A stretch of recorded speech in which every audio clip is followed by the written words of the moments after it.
Today I'm going to start a new biology lesson for you that is on structure and functions of the plant and animal cell. This is the unit 6 of your textbook. Before starting the lesson, we'll see that what we know about cells. So in former grades, you have learned about the organization levels of an organism. There you learned that the cell is the basic structural and functional unit of all living beings. These cells get together to form a tissue, and tissues unite to form an organ, and organs get together to form a system, and systems unite to form an organism. Now, if you consider organisms are in two types as unicellular organisms and multicellular organisms. So, if you consider an unicellular organism, it is a one-celled organism, and when considering multicellular organisms, they have more than one cell. So, in multicellular organisms, again there are two types as plants and animals. The cells of an animal is called as animal cell, and the cells of a plant is called as plant cell. So in this lesson you are going to learn about the structure and the functions of animal cells and plant cells separately, and you are going to identify the cellular organelles of each these two types of cells. Before moving to learn about cells, you should know about the cell theory. Cell theory is a theory introduced by three scientists known as Schleiden, Schwann, and Rudolf Virchow. According to the cell theory, all the living organisms are made up of cells, and the basic structural and organizational unit of all living organisms is the cell, and the cells are coming from the pre-existing cells. So based on the cell theory, we know that the cell is the basic structural and functional unit of all living organisms. That is why you are going to learn about the cells in details in the lesson. So in studying cells, we are not considering cell by cell, but instead you are using a typical cell for studying the cellular organelles. In a typical cell, you can identify all the cellular organelles that can be included in a such type of cell. So in studying animal cell, you are going to study the typical animal cell. Now here is the diagram of a typical animal cell. So you should be able to identify and label all the parts of a typical animal cell. So let's see what are the parts of a typical animal cell. The outermost layer of the cell is called as the cell membrane, and inner to the cell membrane it has a jelly-like area called as cytoplasm, and all the cell organelles are embedded in this cytoplasm. In the center of the animal cell you find a nucleus, and inside the nucleus it has a nucleolus, and the membrane around the nucleus is called as nuclear envelope.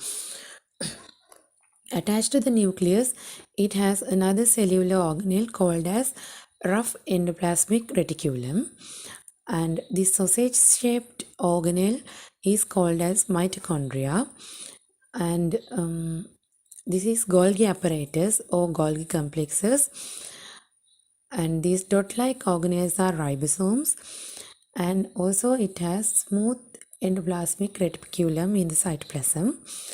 So these are the main parts of a typical animal cell, and you should be able to identify each these part separately. So this is a line diagram of an animal cell.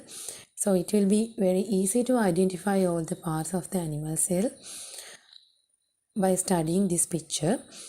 And now let's move to the plant cell. Here also we are studying a typical plant cell. The main difference you find between the typical animal cell and the typical plant cell is that it has a cell wall as the outermost covering. And interior to the cell wall you find the cell membrane. So inside the cell membrane, again it has a jelly-like structure called as the cytoplasm. And also you can see that this plant cell doesn't have a central nucleus, but it is in a side of the cell. Instead, it has a central large vacuole. Also, it contains Golgi apparatus, mitochondria, endoplasmic reticulum, ribosomes as in the animal cell. Another main important organelle you find in plant cell is chloroplast. So these are the main organelles you find in a plant cell. Here also you should be able to identify and label all these plants if you are given an unlabeled diagram. So now we will see what are the differences you find in these two types of cells. So if you consider a plant cell, it contains a cell wall, but in animal cell, you will not find a cell wall, and this is the main difference you find in between plant and animal cell. And the cytoplasm of a plant cell is pushed towards the periphery as it contains a large central vacuole. But if you consider an animal cell, the cytoplasm occupies a large content of the cell as it doesn't have a large central vacuole. Instead, it may contain few small vacuoles or it may not contain a vacuole. Another important organelle that is present in a plant cell is chloroplast. It is responsible for performing photosynthesis, and there is no chlorophylls or chloroplast found in the animal cell. So these are the main parts of the plant and animal cell and the main differences you find in between a plant cell and an animal cell. Now let's identify all the cell organelles and their functions separately. Now the first cell organelles that you are going to learn is the cell wall. Now you know cell wall is the main organelle of a plant cell.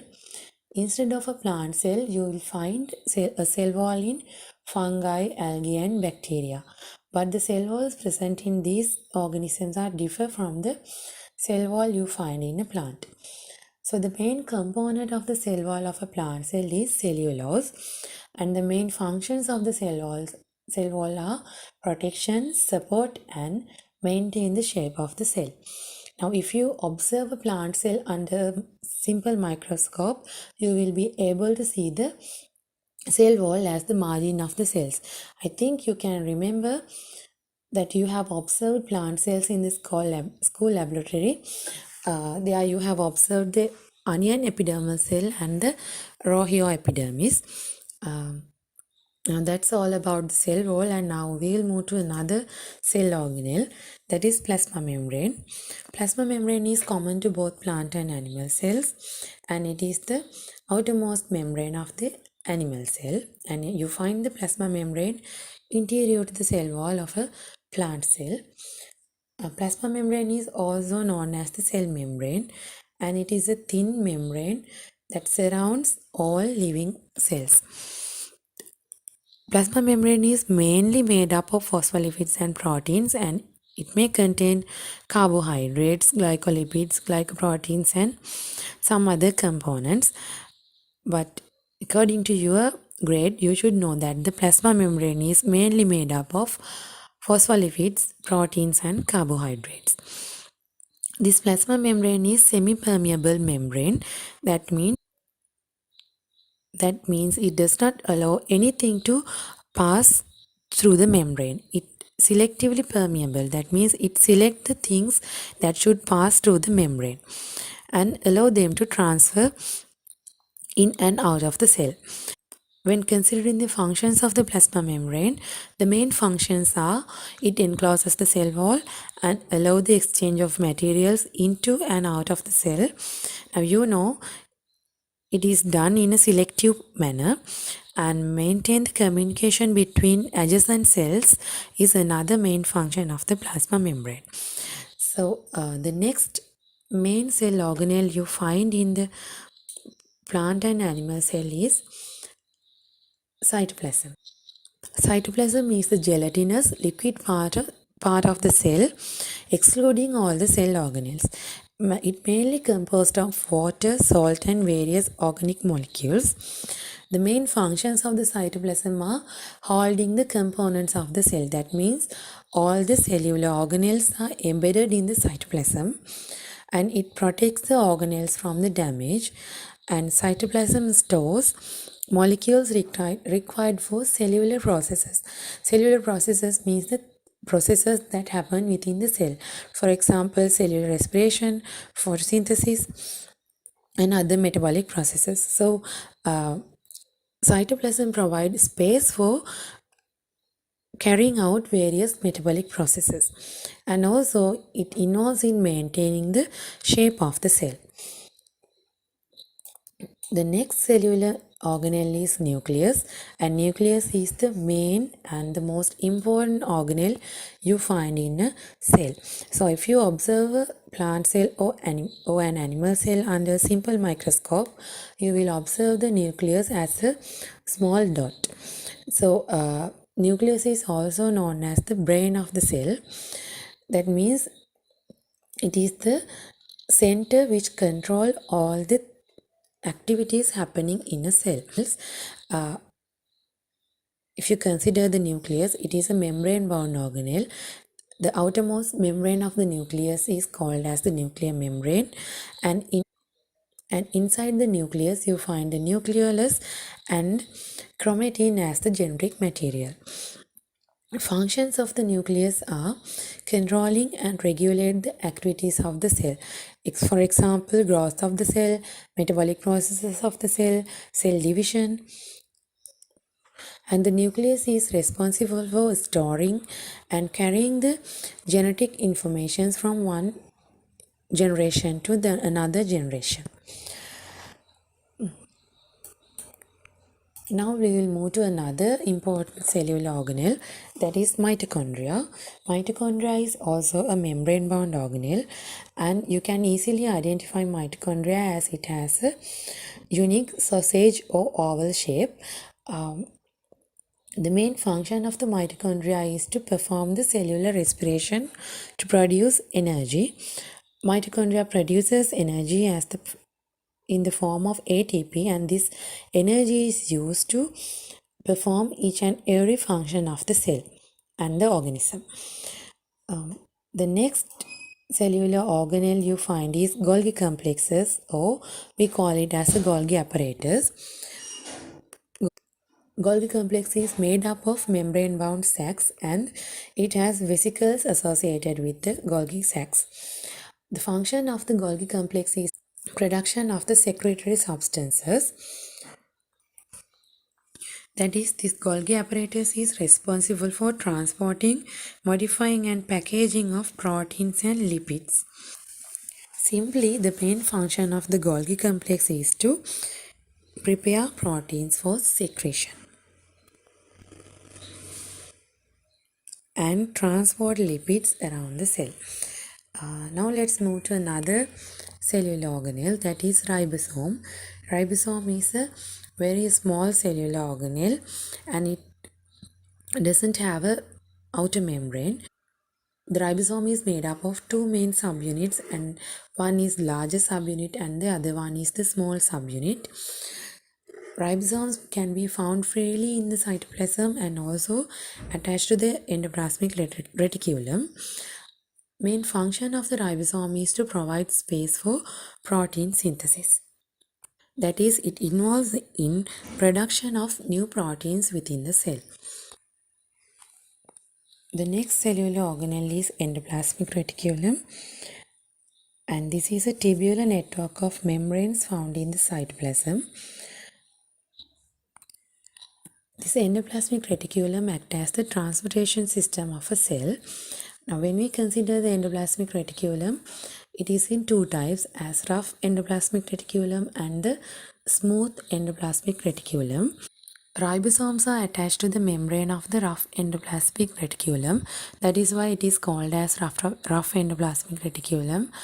And you know that ribosomes are responsible for synthesis of proteins within the cell. So the function of this rough endoplasmic reticulum is to transport the produced proteins by the ribosomes within the cells. So if you consider the smooth endoplasmic reticulum, it has no ribosomes attached to the surfaces, and its function is to synthesis of lipids and steroids and transport the produced lipids and steroids within the cell. The next cellular organelle is vacuole, and it is also a membrane bound organelle. The outer membrane of the vacuole is called as the tonoplast, and the fluid inside the vacuole is called as the cell sap. Actually, this vacuole is a form of a vesicle, and its function is to store water, sugar, dissolved ions and pigments. The dissolved pigments in the vacuole gives color to the cell, and another main function of the vacuole is to maintain water balance of the cell, and also it provides support to cells. Okay, now you know what are the main cell organelles you find in both plant and animal cells and their functions separately.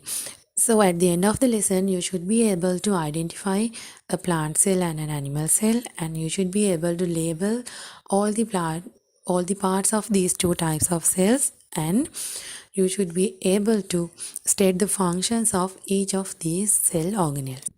Now here is your note. You have to answer these questions and make your own note in your writing book. Now that's all for today's lesson, and I'm going to meet you with another new lesson regarding cell division and cell growth. That is the next part of the same lesson. Goodbye you all.